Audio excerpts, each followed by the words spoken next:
Esta historia viene directamente de la boca de mi padre. Su madre era cantante en Las Vegas, y probablemente era una de las mejores. Nunca supe mucho de su infancia. Nos dio lo mejor al crecer y nunca pidió nada a cambio. Nunca hicimos preguntas porque, bueno, cuando creces bien, ¿qué sentido tiene? Así que la infancia de papá era un misterio para mí hasta ayer.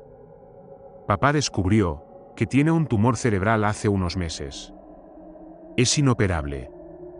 Habíamos estado bebiendo juntos, sentados junto a la hoguera mientras mis propios hijos corrían por la oscuridad de nuestro patio, jugando y riendo. No sé por qué me contó todo esto. Tal vez no quería morir con el secreto. Aún así, tengo toda la fe en que lo que sigue es cierto. Esta es la historia, desde su punto de vista. Mi madre siempre había sido hermosa. Desde el primer recuerdo, solo recuerdo que pensaba en lo absolutamente maravillosa que estaba siempre. Las cejas siempre perfectamente depiladas. La piel tan suave como la de un niño. Sus labios pintados de color rojo brillante y que nunca se manchaban, pasara lo que pasara. Por supuesto, la belleza no te convierte en un buen padre. El amor te hace un buen padre, y no creo que ella nunca tuviera amor por nadie fuera de sí misma. Sinceramente, mi hermana Tara y yo no éramos sus hijos biológicos. Su propia hermana había dado a luz a gemelos a una edad muy temprana. Murió poco después del parto debido a una mala praxis. Mamá no tuvo más remedio que acogernos bajo su tutela. No necesariamente quería hacerlo. Sin embargo, sabía que podía demandar al hospital por la mala praxis contra su querida hermana, y ganar mucho dinero si nos acogía. Ganó, por supuesto. Después de eso, mamá tuvo un golpe de mala suerte que la siguió a donde quiera que fuera durante los primeros años de mi vida. Los trabajos eran difíciles de conseguir, y algo me decía que ella sabía que estaba envejeciendo rápidamente. Sabía que estaba envejeciendo y lo odiaba. Parecía que cuanto más desesperada estaba, peor se ponían las cosas. Luego, de repente, cuando tenía unos 9 años, todo mejoró. Mamá era feliz. Estaba más guapa que nunca. De pronto, teníamos esta casa que era increíble. 3 pisos con una gran escalera y más habitaciones de las que podríamos necesitar. Mamá tenía un trabajo permanente en un casino muy popular, cantando en el escenario de su bar. Ahora puede que eso no sea gran cosa, pero en aquella época era como ser una verdadera estrella. Había fiestas, muchas fiestas. La gente más glamurosa de la época, de ese lugar, venía a nuestra casa. Por supuesto, aunque parezca que nuestra infancia fue grandiosa, en realidad no lo fue. Ocurrían cosas entre bastidores que nadie podía imaginar. Mamá nunca mostró ningún tipo de afecto hacia nosotros que no fuera para asegurarse de que todos pensaban que era la madre perfecta. Cuando nos miraba, no había amor en sus ojos. No había odio. Ni tristeza. Solo vacío. Estábamos allí, y la única vez que nos prestaba atención era cuando estorbábamos. No se nos permitía salir de las habitaciones, más que para tomar las comidas, bañarnos o jugar fuera. Teníamos una niñera que nos educaba en casa. Diablos, nunca pisé una escuela de verdad hasta mi adolescencia tardía. Había habitaciones en las que no se nos permitía entrar en absoluto. Luego, estaba el ático. Nunca se nos permitía acercarnos allí, e incluso ahora creo que tenía una buena razón para mantenernos alejados. Comenzó aproximadamente un año después de que nos mudáramos a la casa. Se oían risas.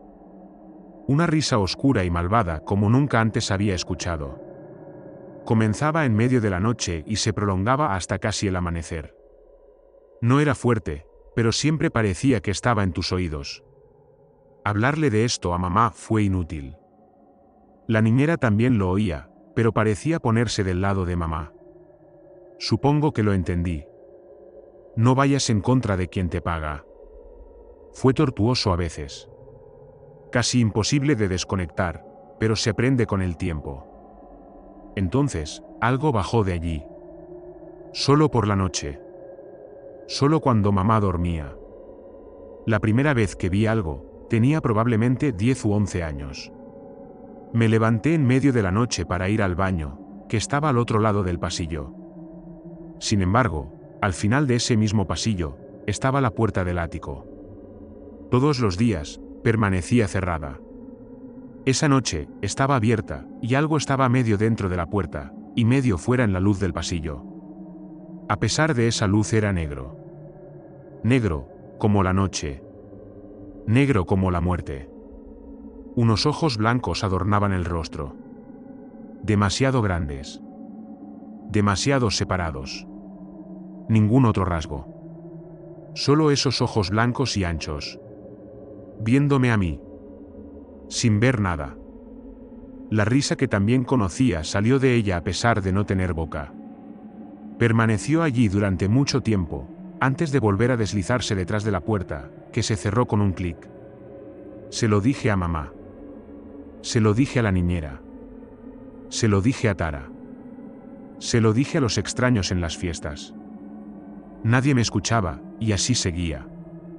Durante más tiempo del que me gustaría decir, esa cosa me aterrorizó. Por la noche, se paseaba por la casa.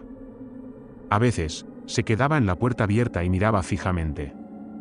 Otras noches, se paraba sobre mi cama, mirándome con esos ojos horribles. Me acariciaba la cara con sus asquerosos y largos dedos que olían a leche cuajada. Eso es algo con lo que nunca se aprende a vivir y a ignorar. Cuando cumplí 12 años el trabajo empezó a disminuir para mamá. Teníamos varias facturas pendientes que pagar. Luego, se enteró de que estaba embarazada y perdió su trabajo por completo. Estaba hecha un lío. Me acuerdo de haberla visto llorar cuando era pequeño, pero nunca después de que las cosas empezaran a mejorar. Entonces lloraba todo el tiempo. Recuerdo haberla escuchado hablar con la niñera sobre el deseo de abortar. Unas noches después la vi subir al ático. Solo la había visto una vez, con una joven de una de sus fiestas. Volvió a bajar con una mirada mucho más ligera. Al día siguiente, nos anunció que seguiría adelante con su embarazo. Se pagaron las facturas. Mamá optó por quedarse en casa. La niñera hizo todo por ella. Diablos, incluso dio a luz en casa. Una niña pequeña. Sin embargo, de la noche a la mañana, ella se fue. Mamá les contaba a todos sus amigos que había adoptado a su bebé con una pareja mayor del norte, pero yo sabía que no era así. La vi llevar a la recién nacida llorando al ático la noche después de su nacimiento. Oí los llantos. Los gritos. El silencio. Luego las risas. Mamá consiguió un nuevo trabajo en un casino aún mejor, y todo parecía normal. Ella trabajaba. Las fiestas se reanudaron. El monstruo de la risa se quedó en su sitio. Me sentí tan egoísta por ello, pero me alegré por lo que hizo en cierto modo. Podía volver a dormir. Podía volver a comer. Me sentía normal por primera vez en años. Y después volvió, y fue mucho peor. No se quedó ahí parado. Parloteó. Habló sin una puta boca. Dijo cosas horribles. Cosas que nunca repetiría a nadie. Los ojos miraban fijamente mientras las palabras se deslizaban, arrastradas de ninguna parte que pudiera ver. Entonces quería morir. A los 14 años, quería que todo terminara. Sin que nadie me escuchara y sin que a nadie le importara, empecé a actuar. Comenzó con escapadas en medio de la noche. Me quedaba fuera hasta las 3 o 4 de la mañana. Al principio, solo salía a pasear. No vivíamos muy lejos de muchos bares, restaurantes y tiendas. Lugares donde se juntaban los niños. Esos mismos chicos me metieron en la bebida y el tabaco, entre otras cosas. Mientras tanto, las cosas iban mal para mamá otra vez. Habían contratado a una cantante mucho más joven. Hasta con su suerte, su edad se estaba notando. Parecía desesperadamente deprimida todo el tiempo. La última noche que vivimos en esa casa, salía a escondidas como lo hacía normalmente. Me asomé a la puerta, pero no me encontré con la tranquilidad habitual.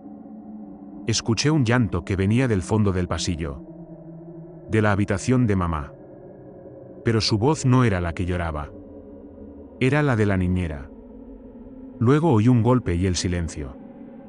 Cerré la puerta lo suficiente como para poder ver por la rendija, como mamá arrastraba el cuerpo inconsciente de la niñera fuera de su habitación, por el pasillo y hasta la puerta del ático. La cerró detrás de ella y escuché el ruido de la mujer inconsciente siendo arrastrada por las escaleras. Entonces lloré. Sabía exactamente lo que iba a ocurrir. Esta vez, sin embargo, no se oyó nada en el ático durante un rato hasta que oí la voz de mamá. Estaba gritando a alguien. Gritando entre lágrimas. Unos pasos frenéticos empezaron a bajar las escaleras del ático y a salir al pasillo. Cerré la puerta tan silenciosamente como pude y me puse de puntillas en mi cama. Fingí estar dormido mientras mamá se asomaba, solo por un momento, antes de cerrar la puerta silenciosamente detrás de ella y volver a correr frenéticamente por el pasillo. Hubo silencio durante un rato, pero no me atreví a moverme. Esta vez no había risas procedentes del ático, y recuerdo que me pregunté si algo había ido mal. Entonces olí el humo. El resto de la noche pasó muy rápido. Todo el pasillo estaba lleno de llamas. La puerta del ático quedó abierta de par en par, y aquella cosa estaba de pie en el umbral. Hasta con la brillante luz de las llamas, seguía siendo negra y sin rasgos. Un grito horrible e inhumano salió de algún lugar dentro del monstruo. Me señaló mientras gritaba, pero empecé a correr antes de poder ver si realmente me perseguía o no. Miré hacia la habitación de mamá, pero ya no estaba. Su cama grande, junto con el dosel de arriba, estaba en llamas intensas. Corrí a la habitación de Tara y la desperté. Desde allí, bajamos como pudimos desde la entrada de la ventana de su habitación, ya que las escaleras estaban en el otro extremo del pasillo, donde las llamas eran más intensas. La madre fue arrestada esa noche. El único cargo fue el de incendio provocado. Aceptaron que los 3 cuerpos en el ático perecieron en el incendio. Sin embargo, eran otros tiempos. Nadie pensaba que ella pudiera ser capaz. Después de todo, era una mujer. Era una mujer hermosa. Asumieron que era demasiado tonta para iniciar un incendio, ¿te lo imaginas? La dejaron libre, pero murió solo unos meses después. Simplemente se marchitó. Ni siquiera creo que los médicos de hoy puedan aclararlo, aunque estoy seguro de que le pondrían una etiqueta, pero solo sería para ocultar su propia incompetencia. Simplemente no había una explicación. Cuando mató a esa cosa, su ausencia se la llevó. A pesar de que sé que esa cosa está muerta, todavía me despierto en medio de la noche, esperando verla de pie sobre mí. Esos ojos anchos y blancos que miran fijamente. Abultados. La risa saliendo de la nada. Un tiempo después le pregunté a mi padre si tenía o no miedo a morir. ¿Qué va? No tengo miedo de morir. Tengo miedo de lo que pueda estar esperándome en el otro lado.